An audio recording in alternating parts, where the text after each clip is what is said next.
Students, நம்ம இப்போ NMMS தேர்வில் தாவர உலகம் பாடத்திலிருந்து என்ன மாதிரியான கேள்விகள் கேட்கலாம் வாய்ப்பு இருக்குது அப்படிங்கிறத பார்த்துக்கிட்டு இருக்கோம். ஏற்கனவே நம்ம பாசிகள் பார்த்தாச்சு, பூஞ்சைகள் பார்த்தாச்சு. இப்போ நம்ம பிரயோஃபைட்டாவை பற்றி பார்க்க போகிறோம்.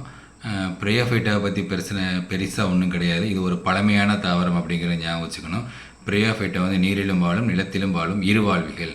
ஸோ ரெண்டுத்தையும் நீங்கள் மெயினாக ஞாபகம் வச்சுக்கணும்.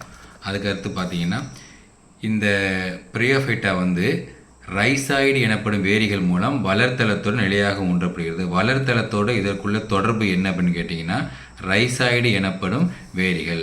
அதுக்கப்புறம் இந்த இனப்பெருக்கத்தை பற்றி நீங்கள் தெரிஞ்சுக்கணும். பால் இனப்பெருக்கம் நடைகிறது. அது எந்த முறையில் நடைபெறுதுன்னு கேட்டால் ஊகேமஸ், அதாவது பிரயோஃபைட்டாவில் பாலின பெருக்கம் நடைபெறும். அது ஊகேமஸ் அப்படிங்கிறது. பாலின உறுப்புகள் 2 உறுப்புகள் இருக்குது. ஒன்று வந்து ஆந்திரீடியா மற்றும் ஆர்கிகோனியா. ஆந்திரீடியா, ஆர்கிகோனியா. இதில் ஆண் இனப்பெருக்க உறுப்பு வந்து ஆந்திரீடியம்னு தெரிஞ்சுக்கணும். பெண் இனப்பெருக்க உறுப்பு வந்து ஆர்கிகோனியம்னு நீங்கள் தெரிஞ்சுக்கிட்டால் போதும்.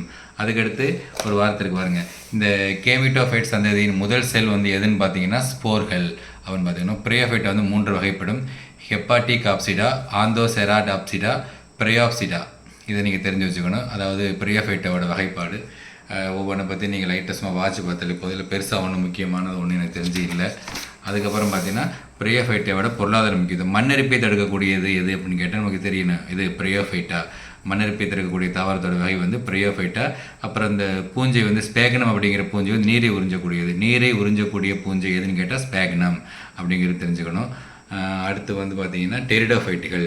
டெரிடோஃபைட்டுகள் அப்படிங்கிறது பார்த்திங்கன்னா முதலாவது உண்மையான நிலத்தாவரங்கள்.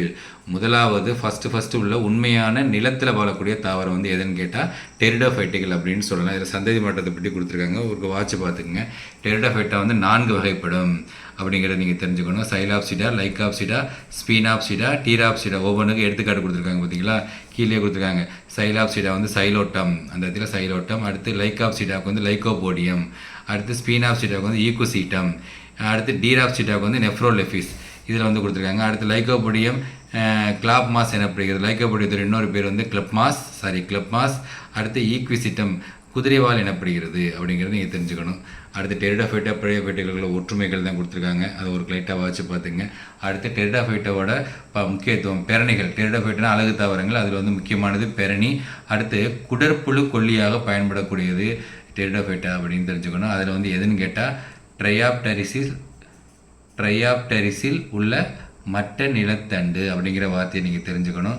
அடுத்து வந்து மார்சீலியாவின் ஸ்போரக கனிகளை சிலர் உணவாக பயன்படுத்துகின்றனர். இதை நீங்கள் தெரிஞ்சுக்கணும். ஸோ டெரிடோஃபைட்டாவிலும் பிரயோஃபைட்டாவிலையும் நீங்கள் தெரிஞ்சுக்கக்கூடியது இது மட்டும்தான்.